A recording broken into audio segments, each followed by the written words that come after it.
Naturally, we have a tendency to believe or trust something we can see and we can hear, but we are surrounded by many things also we cannot see, we cannot hear, but they exist. Life is a very rare thing. Life is also made of some bits of cosmos. To get to know what life is may be the ultimate question. Art is something very intimate and personal thing. But of course, artists are living with the same age as people live. So we are surrounded by new gadgets, new technology, or internet, and tsunami, and earthquakes, everything. So, of course, we have to deal with those social things.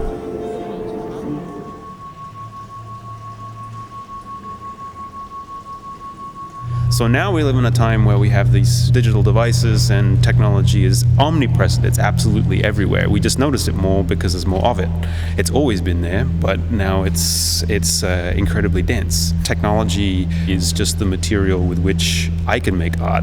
I just don't happen to come from a time when the only stuff was pigments and charcoal. Now the stuff around me is these kinds of telephones and communication technologies, and we also don't really have the control of progress and of these technologies. They just happen, and then they have an effect on society, and sometimes it's good, sometimes it's not so good.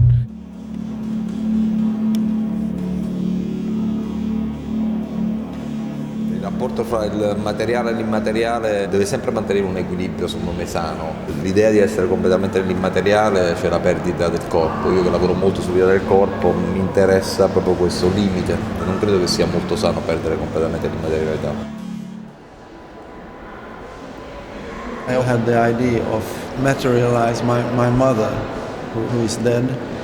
So her portrait is made of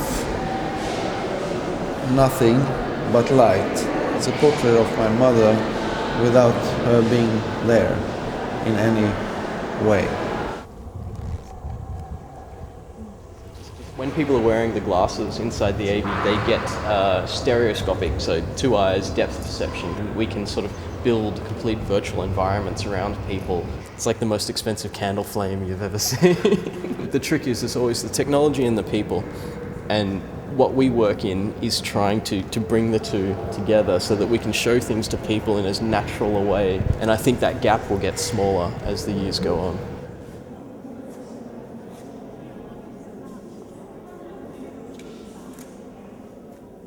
Last century, we have a lot of philosophers speaking about the end of history. Many people have the feeling that we are still in the present. There is not so much change. There are very, very fuzzy change, from the 80s until now. From a cultural point of view, from a social point of view.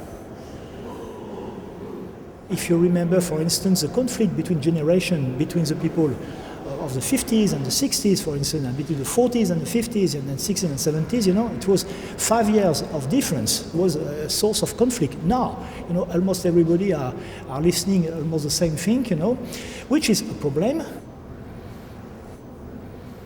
Absence of conflict is not exactly pushy, but the problem with this present is that now is so present that he is killing the futures and he has almost already killed the history.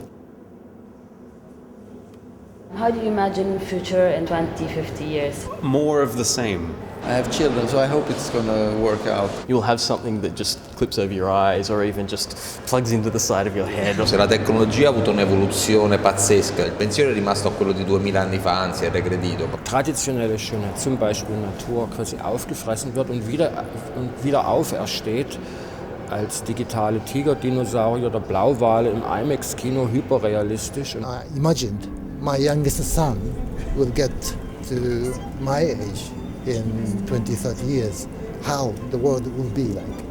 And I was really scared. Since then, I'm organizing this company called More Trees, to plant more trees or maintain the existing forest. We are consuming the natural resources too much. If we seek on this lifestyle, we need 3 or 4 more Earth. So we can't do that. So we have to reduce and we have to reallocate. We have to know the fact first. So the technology will help a lot for that also.